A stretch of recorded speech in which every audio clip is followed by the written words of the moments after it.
Hello, welcome dear students. Myself Rahul Prajapati and welcome to the session of NCERT 11th का physics. Rahul sir है तो physics से डरने की कोई बात नहीं. तो लॉज ऑफ मोशन हमने इससे पहले देखा कि कितने टाइप के फोर्सेस होते हैं. क्या फोर्स लगाने के लिए कांटेक्ट की रिक्वायरमेंट है या नहीं है. ये लॉज ऑफ मोशन सबसे पहले इसकी जो बीज जिसने बोया था वो कौन था? एरिस्टोटल था. अब एरिस्टोटल आपके और मेरे जैसे एक आम इंसान ही है. उसका मानना यह था कि अगर आपको किसी भी ऑब्जेक्ट को मोशन में रखना है तो आपको क्या करना पड़ेगा? कंटिन्यूस फोर्स लगाना पड़ेगा.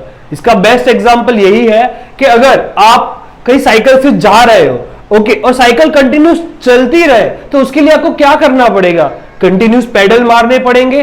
जो ये कंटिन्यूस पेडल मार रहे हो ये क्या है?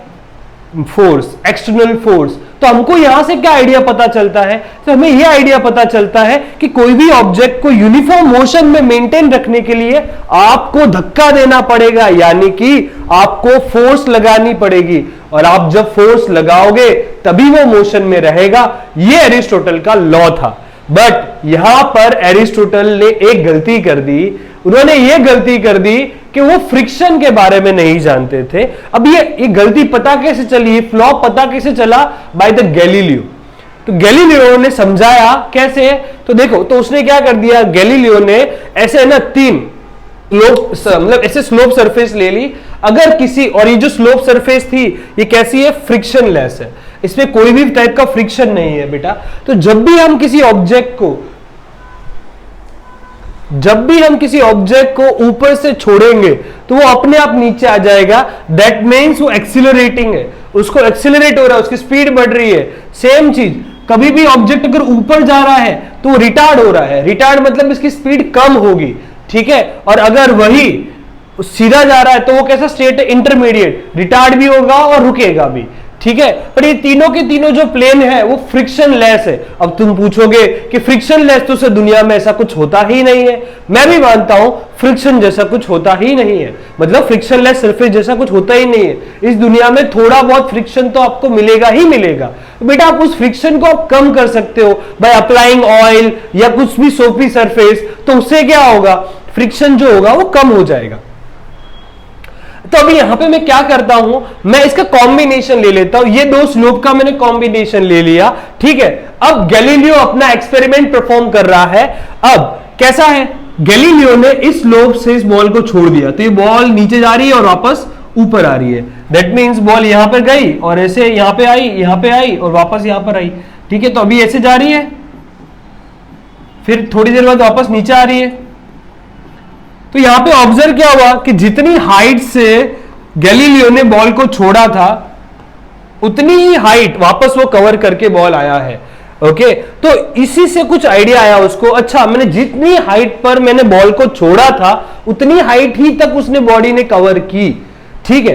तो इसका मतलब मैं थोड़ा सा क्या करता हूं, इस स्लोप जो है इस स्लोप का एंगल थोड़ा चेंज कर देता हूं. थोड़ा एंगल मतलब पहले जो ये इस फॉर्म में था उसको थोड़ा सा मैंने एंगल चेंज कर दिया, फिर और एंगल चेंज करूंगा. ऐसे एक्सपेरिमेंट परफॉर्म हो रहा था. तो अब ये छोड़ता है तो वापस से मेरा बॉल जाता है, मूव करता है.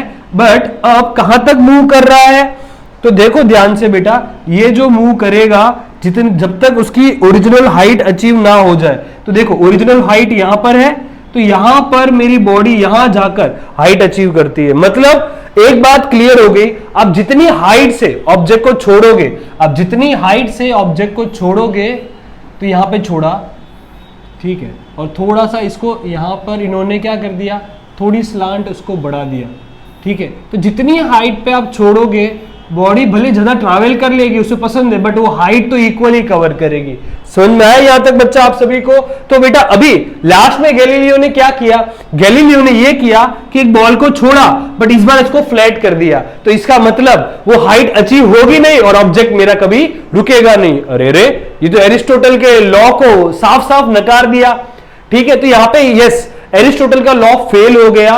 क्योंकि एरिस्टोटल का लॉ इसलिए फेल हुआ क्योंकि उसको फ्रिक्शन के बारे में आइडिया नहीं था. गैलीलियो ने यहां पर वो चीज क्लियर कर दी कि अगर कोई बॉडी मोशन में है तो वो मोशन में ही रहती है, अगर कोई ऑब्जेक्ट रेस्ट में है तो वो रेस्ट में ही रहता है.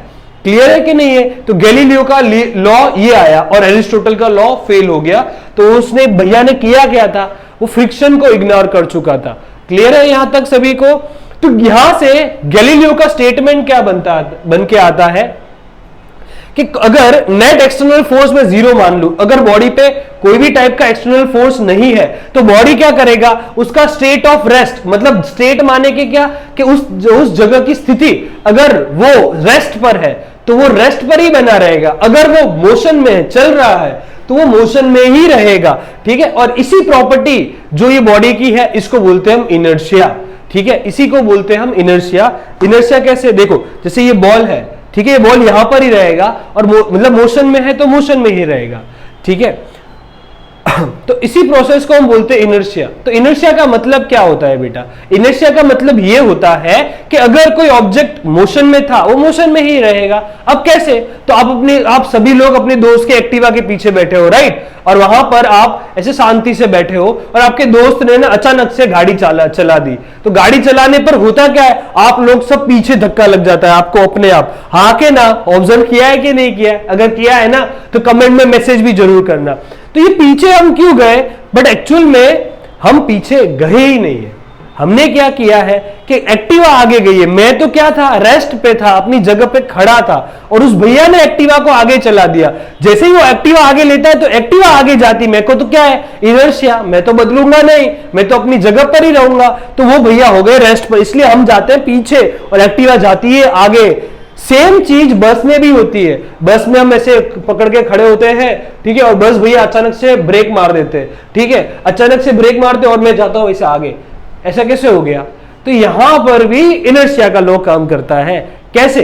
तो देखो, जैसे ही गाड़ी, जब बस अपना मोशन कर रही थी तो उसके साथ मेरी बॉडी भी मोशन कर रही थी। अचानक से बस ने ब्रेक मारी, जब बस ने ब्रेक मारी मेरी बॉडी तो चाहती क्या है, मैं तो मोशन में ही रहूं, मैं तो रेस्ट में आऊं ही ना, तो बल्कि मेरी बस हो गई रेस्ट पर मैं हो गया मोशन में, इसलिए मुझे आगे धक्का लगता है और यही प्रॉपर्टी को बोलते हैं इनर्शिया। क्लियर है? चलो तो अब आगे बढ़ते हैं। इनर्शिया को लेकर आपको कोई भी डाउट हो आप कमेंट में मैसेज कर सकते हो मुझे।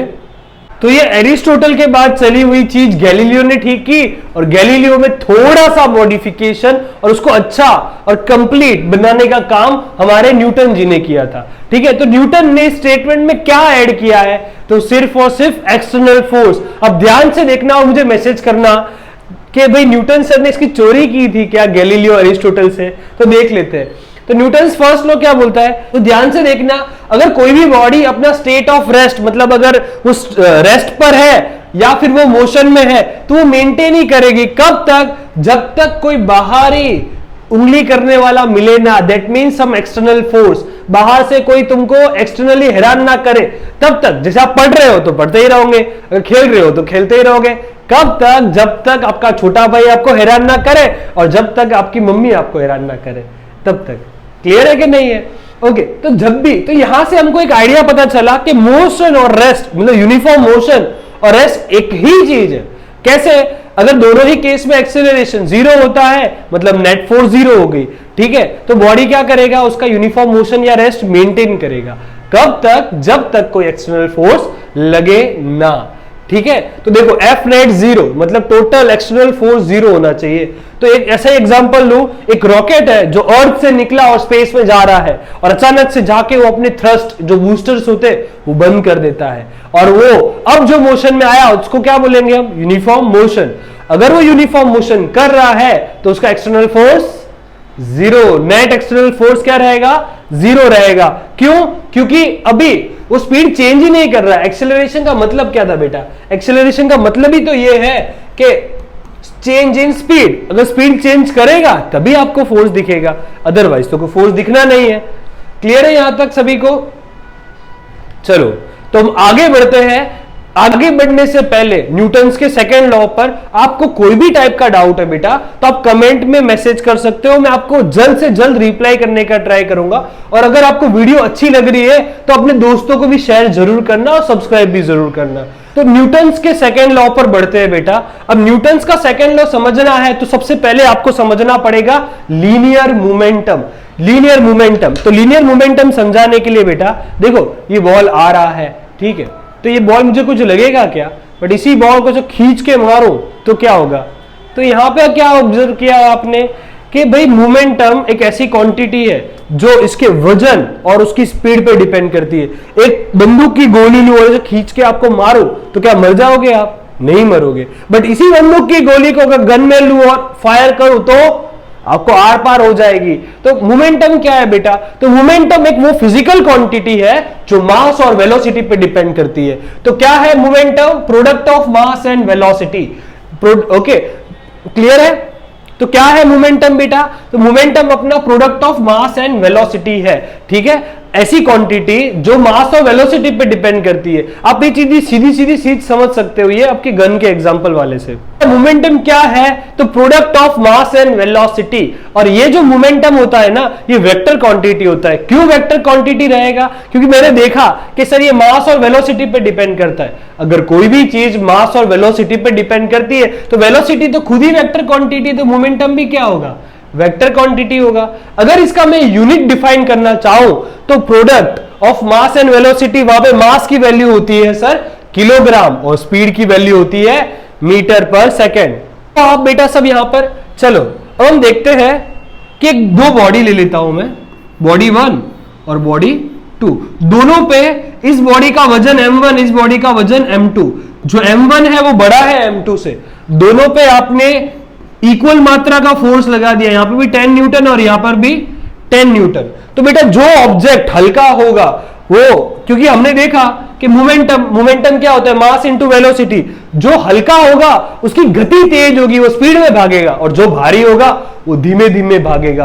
पर थोड़े समय बाद दोनों का मोमेंटम तो क्या हो जाएगा, सेम। क्योंकि क्या होता है मोमेंटम की वजह से ही फोर्स बनती है। तो यहां से न्यूटन का सेकेंड लॉ प्रकट होता है। तो न्यूटन का सेकेंड लॉ में यह कहता है कि जो भी फोर्स होगा वो क्या करेगा, डायरेक्टली डिपेंड करता है मोमेंटम के चेंज पर। पर उससे पहले थोड़ा सा और मोमेंटम को जान ले। तो देखो मोमेंटम को जानते हैं, तो यहां पे अगर हम ध्यान से बात करें तो मोमेंटम का आप कैरेक्टरिस्टिक्स प्रिडिक्ट नहीं कर सकते। कैसे, मोमेंटम जैसे ये वो बॉल जा रहा है ऐसे आगे, ठीक है, मोमेंटम होता है, ये क्या होता है, किस गति, जिस डायरेक्शन में जा रहा है उसी डायरेक्शन में भी चेंज दिखता है मोस्ट प्रोबेबली। बट कभी कभी ये अलग होता है। अगर इसी को वैसे गोल गोल घुमाओ, ठीक है, तो इसका जो मोमेंटम है वो तो सेम रहेगा, बट इसकी डायरेक्शन बदलती जाएगी। क्यों डायरेक्शन बदलेगी, क्योंकि हमको पता है सर्कुलर मोशन में ऑब्जेक्ट की जो वेलोसिटी होती है वो कहां पर होती है, टेंजेंट की डायरेक्शन में होती है। तो ये चेंज क्यों हो रहा है momentum, because of the force applied. Clear है बेटा सभी को यहां पर। तो अभी हम न्यूटन का सेकेंड लॉ का डेरिवेशन भी देख लेते हैं। वापस से आगे बढ़ने से पहले कोई डाउट हो तो कमेंट में मैसेज करने के लिए शर्माइएगा नहीं। चलो तो बात करें डेरिवेशन और क्या होता है सेकेंड लॉ। तो हमको पता चल गया, बात करते हैं डेरिवेशन और सेकेंड लॉ का स्टेटमेंट क्या है। तो सेकेंड लॉ में यह कहता है कि आपको कोई भी ऑब्जेक्ट पर फोर्स लगाना है तो आपको जरूरत है मोमेंटम के चेंज की। आप जिस तरीके से अपनी जिंदगी में काम कर रहे हो उससे थोड़ा ऊपर उठ के काम करना पड़ेगा, तभी जाके जिंदगी में फोर्स लगेगा बेटा, ठीक है। जैसे एग्जांपल फॉर, पंखा घूम रहा है, कोई आपको तकलीफ नहीं दे रहा है, बट जैसे ही आपने पंखे के बीच में हाथ डाल दिया तो आपको क्या लगता है, फोर्स लगता है। क्यों फोर्स लगता है, क्योंकि जब वो घूम रहा था तो उसकी स्पीड कांस्टेंट थी, सेम स्पीड से घूम रहा था, तो एक्सीलरेशन जैसा कुछ था ही नहीं। बट जैसे ही आपने उसका मोमेंटम चेंज किया, फट लेके आपके हाथ को धक्का लग गया।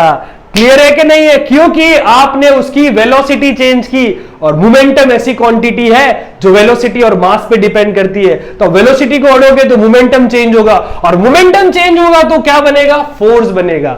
तो फोर्स जो है वो डायरेक्टली प्रोपोर्शनल है आपके मोमेंटम के चेंज पर। डेल्टा का मतलब क्या होता है, डेल्टा का मतलब ही चेंज होता है, चेंज इन मोमेंटम। अगर आपका मोमेंटम चेंज हो रहा है समय के साथ तो फोर्स में क्रिएट हो जाएगा। तो यहां से स्टेटमेंट बनता है rate of change of momentum is directly proportional to the force applied. Clear है कि नहीं है। तो ये रहा। अब इस प्रोपोर्शनलिटी को हटाएंगे तो क्या लगेगा, एक कांस्टेंट वैल्यू। उस कांस्टेंट वैल्यू तो इक्वेशन हो गया F इज इक्वल टू के delta P upon delta T। अगर इस समय को, इस लम्हे को बहुत ही छोटा कर दो तो क्या होगा, ये जो चेंज हो जाएगा तो इसको लिखते हैं अपने dt। dt यानी छोटा सा, बहुत कम समय में जो मोमेंटम चेंज होगा वो भी बहुत छोटा होगा, इसलिए उसको भी क्या लिखेंगे हम, dp। क्लियर है कि नहीं है? ओके चलो, मोमेंटम का फॉर्मूला क्या था? मोमेंटम का फॉर्मूला था मास इंटू वेलोसिटी। तो आपने मास और वेलोसिटी डाल दिया। कोई भी ऑब्जेक्ट का वजन जो रहता है वो कांस्टेंट रहता है, राइट? तो कांस्टेंट चीजों को बाहर निकाल देता हूं तो चेंज होने वाली यहां पे स्पीड है। अगर हम गति को समय के साथ डिवाइड करें तो उसको बोलते हैं एक्सेलरेशन। ऐसे ही होता है ना, गाड़ी को तुमने एक्सेलरेट किया मतलब आपने स्पीड चेंज की, तो यहां पे स्पीड चेंज हो रही है तो उसको क्या बोलते हैं, एक्सेलरेशन। तो ए आ गया, इससे हमारी माता जी आ गई, फोर्स बराबर मा। डन है यहां तक बच्चा सभी को?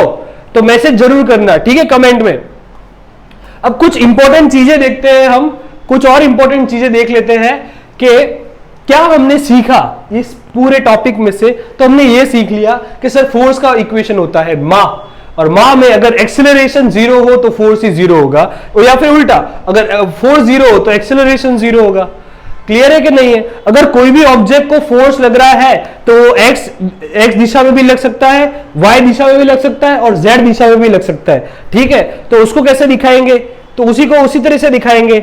अगर एक्स में होगा तो मास तो सेम ही रहने वाला है, वो किसी दिशा में भी भागे, ऊपर नीचे आगे पीछे, बट एक्सेलरेशन चेंज होगा। तो अगर एक्स में ढूंढना है तो एक्सेलरेशन भी क्या चाहिए आपको, एक्स दिशा का चाहिए। अगर आपको फोर्स ढूंढना है वाई में तो आपको एक्सेलरेशन भी वाई का चाहिए। अगर जेड में ढूंढना हो तो एक्सेलरेशन भी आपको जेड में चाहिए।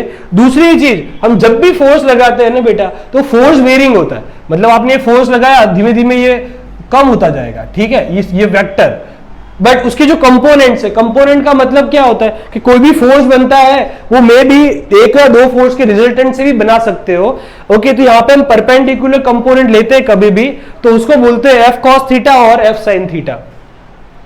तब जैसे जैसे आगे बढ़ोगे ना तो यहां पर ये इसकी वैल्यू कम ज्यादा हो सकती है, बट कंपोनेंट्स की वैल्यू कभी भी चेंज नहीं होती है। और तीसरी चीज, मैंने इस वाला जो फॉर्मूला है निकालने में कहीं पर भी इंटरनल फोर्स की बात नहीं की।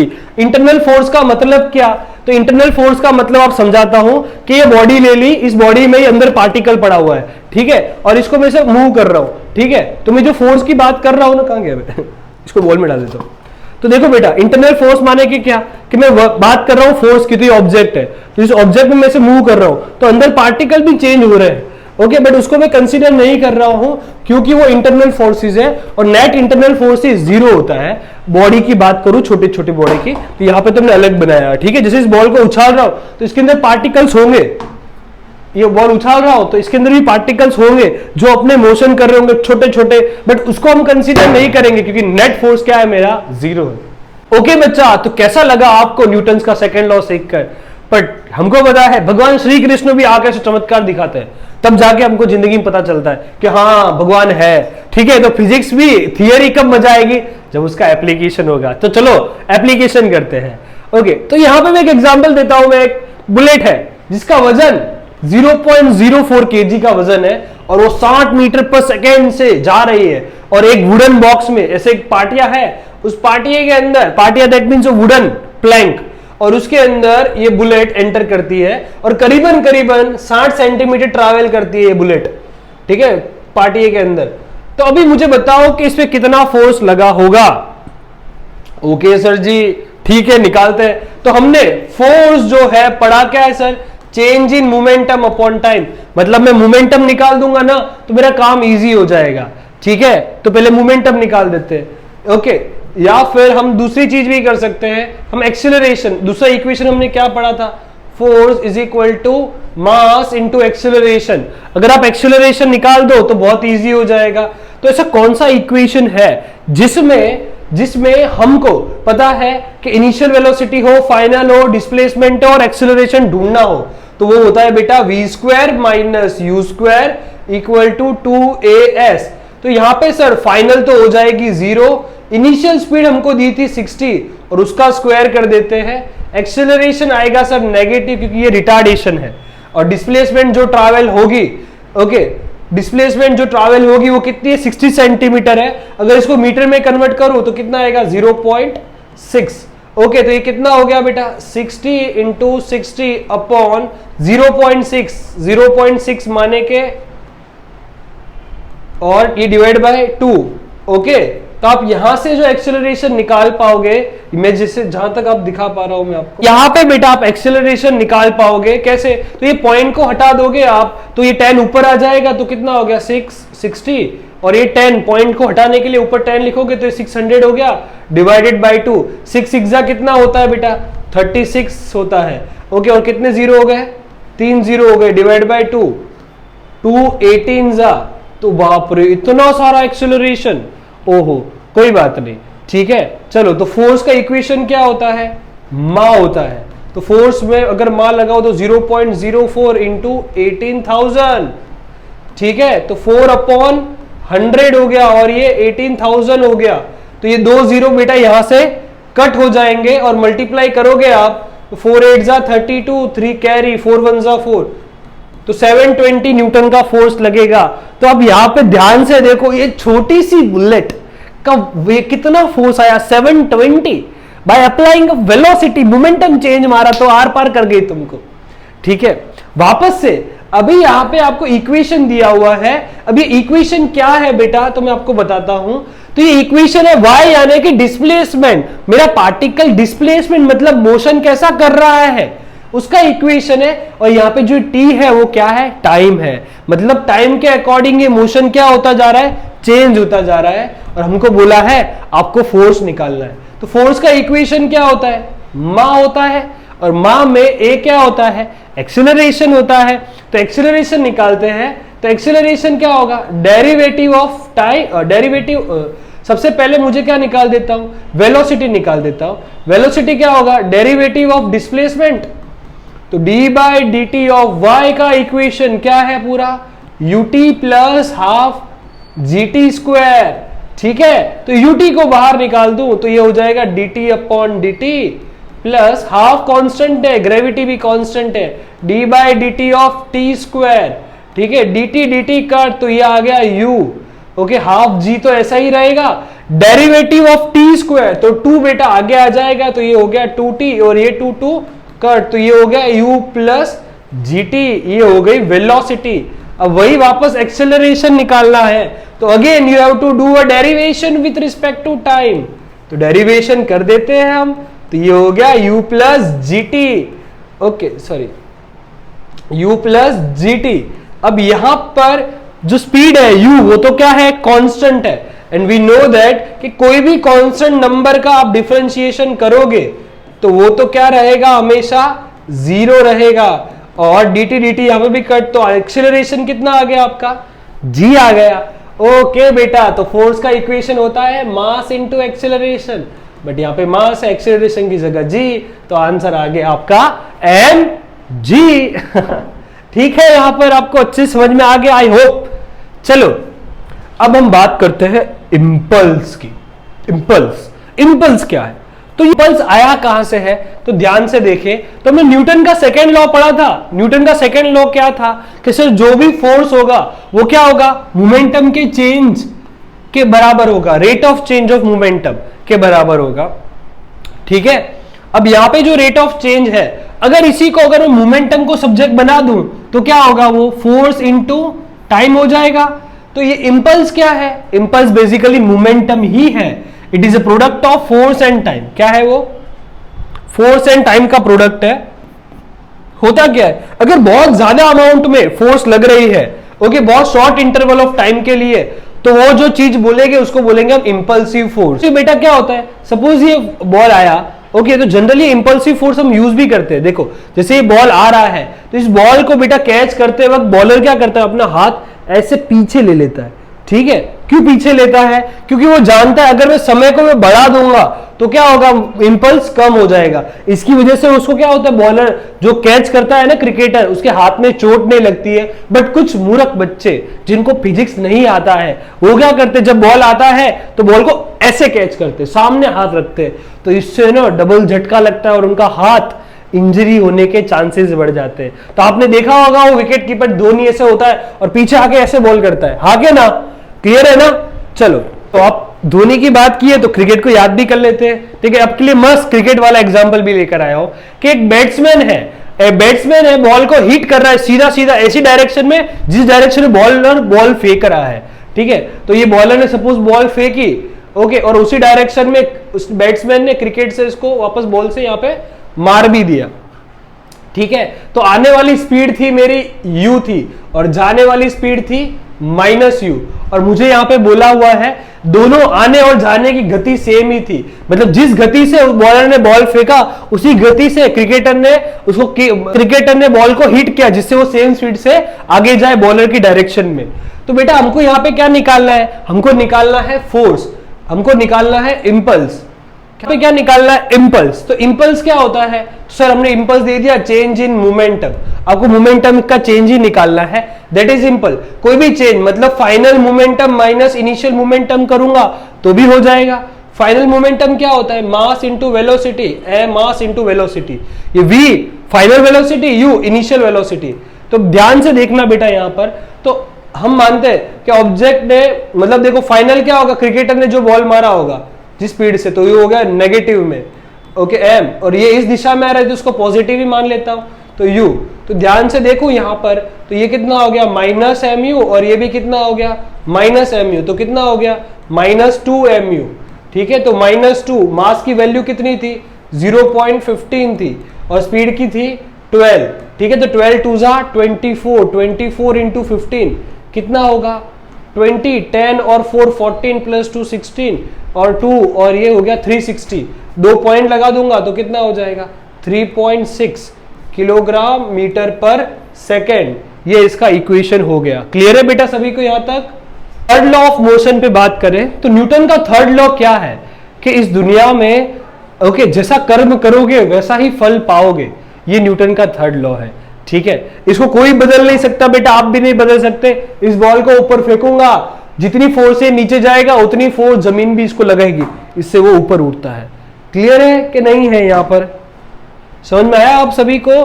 तो ये था every action has equal and opposite reaction, हर एक का। तो एक एग्जांपल से समझते हैं इसको। तो दो बॉडी है, बॉडी ए और बॉडी बी।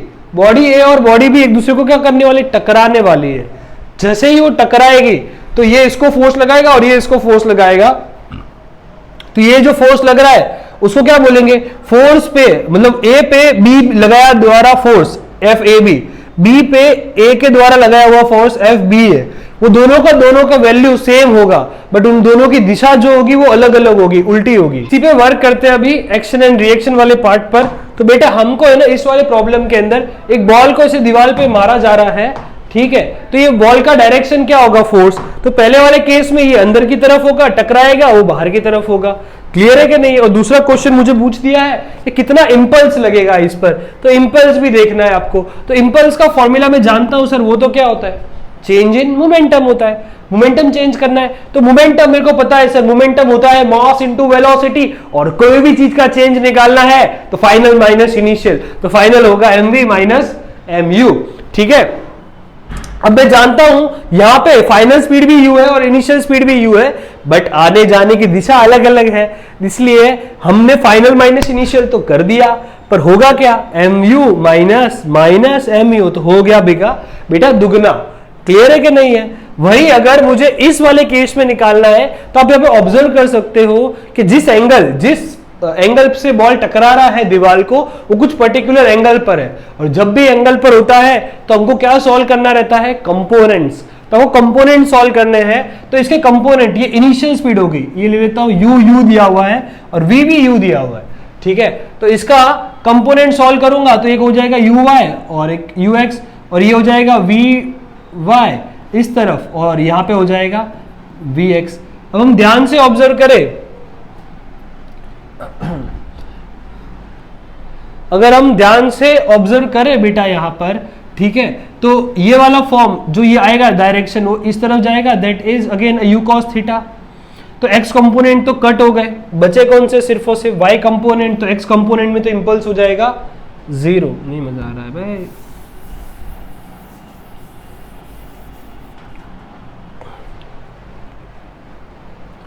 ओके बेटा, तो अब इस वाले केस की बात करें तो हम देखें इंपल्स कुछ एंगल पे निकालना है हमको। तो पहले इंपल्स फॉर एक्स डायरेक्शन निकाल देता हूं। तो बेटा एक्स डायरेक्शन के लिए चेंज इन मोमेंटम क्या होगा, pfx minus pix, initial momentum in x direction and final, okay, initial momentum इन मतलब रेट ऑफ चेंज मतलब मोमेंटम का चेंज इन एक्स डायरेक्शन। तो इंपल्स आपको निकालना है, इंपल्स होता क्या है बेटा, चेंज इन मोमेंटम। तो आपको मोमेंटम चेंज निकालना है तो क्या आपको पहले एक्स में निकालना पड़ेगा फिर वाई में निकालना पड़ेगा। तो एक्स में निकाल देता हूं बेटा, तो यहां पे बनेंगे कंपोनेंट्स। तो पहले कंपोनेंट्स बना दिए जाए। तो सर ये स्पीड आ रही है यू, तो एक कंपोनेंट यहां बनेगा वो हो जाएगा यू कॉस थीटा, और दूसरा कंपोनेंट यहां बनेगा ये हो जाएगा यू साइन थीटा। सिमिलरली इसका भी एक कंपोनेंट ऐसे बनेगा वो होगा वापस यू कॉस थीटा, और दूसरा बनेगा यू साइन थीटा। अब यहाँ पे ध्यान से देखो यू कॉस थीटा ऐसे भी आ रहा है और ऐसे भी आ रहा है, तो एक दूसरे को कट कर देंगे और फाइनल आंसर हो जाएगा 0। वही एक्स डायरेक्शन में निकालने को बोलूं तो क्या होगा, मोमेंटम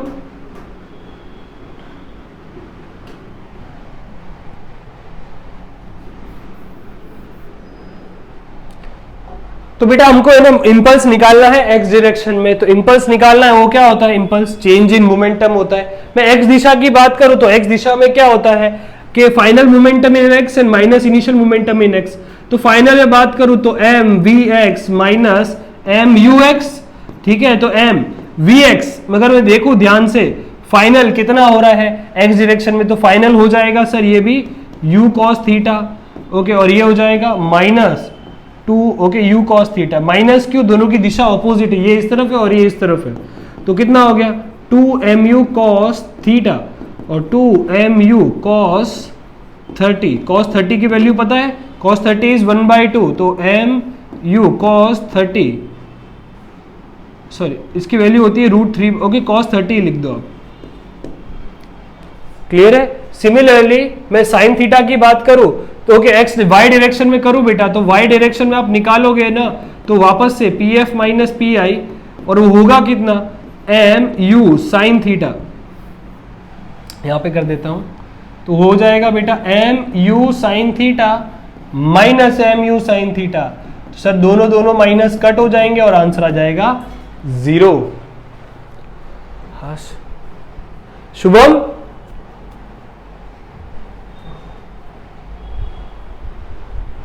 मैसेज स्टार्ट कर दिए? मैसेज ही कर रहा हूं। हाँ कर दे कोई बात नहीं होता, वीडियो तो चलेगा कोई बात नहीं, वीडियो बना रहा हूँ मैं। मैसेज कर रहा है ना? हाँ सर ने मैसेज किया। हाँ 11th कॉमर्स को करना है and 9th and 10th CBSE वालों को करना है। सीबीएसई नहीं होगा, भीमा होगा। हाँ sir Bhima ICSE sorry, CBSE तो इवनिंग में। भीमा को किया कि किसी और को कर दिया? नहीं सर आईसीएसई को ही किया। ठीक है पक्की बात है ना? हाँ सर। हाँ लोचे ना हो।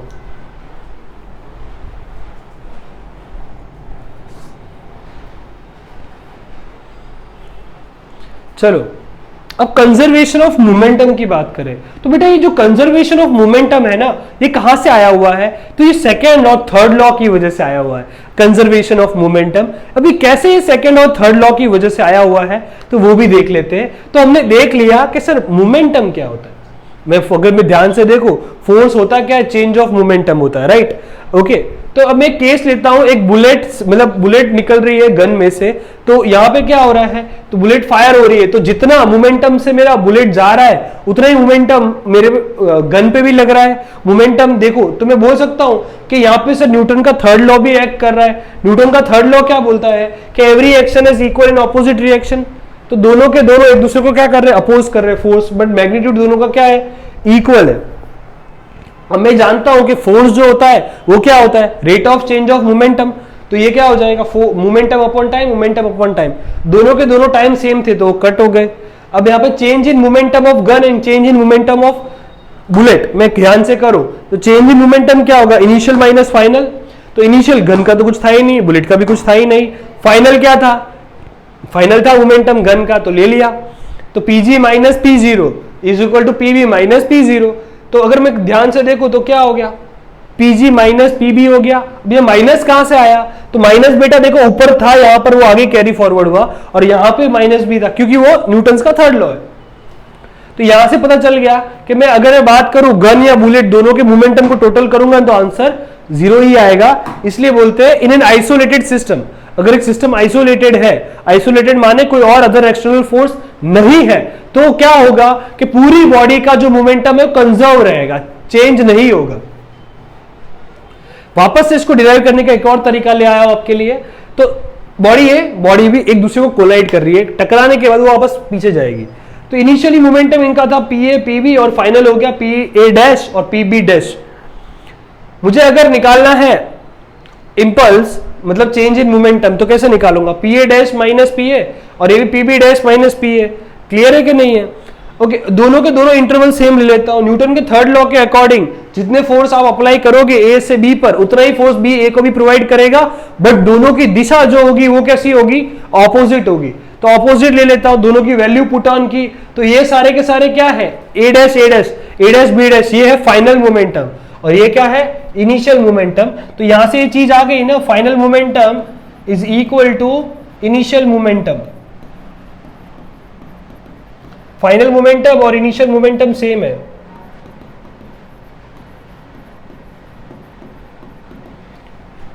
क्लियर है सबको यहां तक?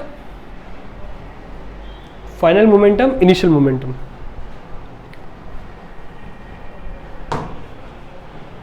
अब हम बात करते हैं इक्विलिब्रियम ऑफ द बॉडीज के बारे में। इक्विलिब्रियम, कैसे इक्विलिब्रियम एस्टैब्लिश्ड होता है? इक्विलिब्रियम क्या होता क्या है भाई, मेरे को पता है इक्विलिब्रियम क्या, अगर कोई बॉडी रेस्ट में है तो रेस्ट में रहे, अगर मोशन में है तो मोशन में ही रहे, जिसपे एक्सटर्नल नेट फोर्स 0 होना चाहिए। क्या होना चाहिए? नेट एक्सटर्नल फोर्स 0 होना चाहिए। ये बॉक्स जो है यह पड़ा है, ठीक है, तो ये इस पे ये क्यों हमें बैलेंस्ड है, क्योंकि इसमें जितना फोर्स नीचे लग रहा है उतना फोर्स ऊपर भी लग रहा है। सारी दिशा से जितने भी फोर्स लग रहे हैं वो सारे के सारे क्या है, 0 है। इसी की वजह से वो रेस्ट में है। तो इसके मैं दो अलग अलग केस ले लेता हूं कि एक बॉडी है, उस बॉडी पर इससे यहां पे भी फोर्स लग रहा है और यहां पे भी फोर्स लग रहा है, बट तो भी ये इक्विलिब्रियम में है। कैसे इक्विलिब्रियम में हो सकते हैं? तो ये फोर्स एक दूसरे को बैलेंस कर रहे होंगे और कट कर रहे होंगे। इसी की वजह से नेट आंसर कितना आ रहा है, 0 आ रहा है बेटा। ठीक है, तो ये केस था, सिंपल सा, बट थोड़ा सा अगर अटपटा सा केस ले लो तो इसमें किस तरह से होगा। तो देखो एग्जांपल फॉर ये बॉक्स ही है, ओके, और इस बॉक्स को यहां से डोरी से बांध दिया गया, यहां से बांध दिया गया और यहां से बांध दिया गया, बट तो भी ये रेस्ट में है। तो रेस्ट में कैसे पॉसिबल है बेटा? तो ये सारे फोर्सेस एक दूसरे को कट कर रहे होंगे। तो यहां तो सर सिंपल था कि हमको दिख रहा था दोनों के दोनों सामने सामने थे तो कट कर देंगे, यहां तो दिखाई भी नहीं दे रहा है, तो कैसे करेंगे? तो देखो बेटा, यहाँ पे नहीं दिखाई दे रहा है, कोई बात नहीं, यहाँ पे एंगल्स होते हैं ऐसा बना देने का। तो देखो ये हो गया थीटा, ये भी हो गया थीटा।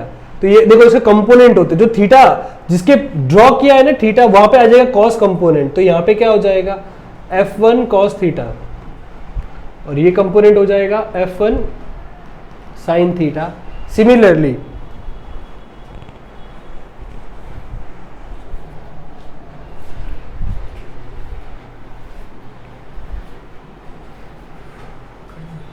ये हो जाएगा F1 sin थीटा और ये हो जाएगा F1 cos theta. Similarly F2 की बात करूं तो यहां पे आ जाएगा F2 cos थीटा और यहां पे आ जाएगा F2 sin थीटा। क्लियर है? तो अब ध्यान से देखो F3 किनको कौन से दो फोर्सेस को बैलेंस कर रहा है? तो सर F1 cos थीटा और F2 cos थीटा को भी बैलेंस कर रहा है। सिमिलरली F2 sin थीटा किसको बैलेंस कर रहा है? F1 sin theta. ये सब एक दूसरे को कट करके ही आंसर 0 आ सकता है। तो यही वाला केस मैं इस एग्जांपल में समझाऊंगा, बट यहां पे मैंने बता दिया तीनों के तीनों फोर्सेस 0 है। तो कैसे 0 हो सकते हैं? सारे के सारे x कंपोनेंट 0 होंगे ऐड करने पर, सारे के सारे y कंपोनेंट ऐड करने पर 0 होंगे। अगर 3 डायमेंशन में है तो z कंपोनेंट भी आएगा। तो एक एग्जांपल लेता हूं और इस एग्जांपल में मुझे बताना है ये जो बॉडी है वो इक्विलिब्रियम में है, और इस इक्विलिब्रियम में से आपको निकालना है कि कौन से एंगल पे ये स्टैंड कर रहा है जिससे इक्विलिब्रियम है। ठीक है बेटा, तो वापस से हम क्या करते हैं, सब 1 बाय 1 सॉल्व आउट करते हैं। तो देखो ये फोर्स तो सिंपल सा है, कोई दिक्कत दे नहीं रहा है लाइफ में, ठीक है, तो कोई इसकी उंगली नहीं करते हम। तो देखो ये फोर्स तो इस तरफ जा रहा है, कोई बात नहीं, ये जा रहा है 60 न्यूटन नीचे और ये जा रहा है टेंशन यहां पर। तो मैं इसका पहले सॉल्व आउट करूं तो बेटा यहां पे 60 है और ये क्या हो रहा है, T2 बैलेंस कर रहा है। तो इस T2 की वैल्यू कितनी हो जाएगी, 60 न्यूटन के बराबर हो गई, क्योंकि बैलेंस कर रहा है सर जी। ठीक है कि नहीं है? ओके, तो यहां पे ये स्टैंड आउट कर रहा है तो यहां पे नीचे एक्ट कर देगा यहां पर भी। ठीक है, तो ये T2। अभी ये फोर्स T1 है तो इसके कंपोनेंट निकालो, तो एक होगा T1 cos थीटा और दूसरा कंपोनेंट होगा T1 sin थीटा। ठीक है, अब यहां पर ध्यान से देखो तो T1 sin थीटा बैलेंस कौन कर रहा है? T1 sin थीटा किससे बैलेंस हो रहा है? सर T1 sin थीटा जो बैलेंस हो रहा है वो किससे हो रहा है? 50 न्यूटन से बैलेंस हो रहा है, ठीक है। तो T1 sin थीटा 50 न्यूटन से बैलेंस हो गया, T2 की वैल्यू 60 दी हुई है। दूसरा T1 cos थीटा जो है, T1 cos थीटा जो है वो किसको बैलेंस कर रहा है सर? T2 को। T2 की वैल्यू कितनी है? 60 है। इन दोनों का अगर रेशियो निकाल दिया जाए, इक्वेशन नंबर 1 और इक्वेशन नंबर 2 का, दोनों का रेशियो निकाल दूं मैं तो T1 तो हो जाएगा cut. Sine theta upon cos theta होता है बेटा टेन थीटा, तो ये हो गया मेरा टेन थीटा, और ये 0 0 भी कट, तो कितना हो गया 5/6। तो थीटा की वैल्यू कितनी हो जाएगी? tan inverse of 5/6। क्लियर है सभी को यहां तक बेटा? तो यहां पर आपका पोर्शन, तो यहां पर बेटा आपका न्यूटन्स लॉ ऑफ मोशन का वन शॉट का रिवीजन डन होता है। इसका नेक्स्ट पार्ट है फ्रिक्शन, उसके लिए मैं सेपरेट वीडियो बनाऊंगा। बेटा अगर आपको सच में मेरा कंटेंट हेल्पफुल लगा हो तो लोगों तक जरूर पहुंचाना। Thanks for watching, bye bye.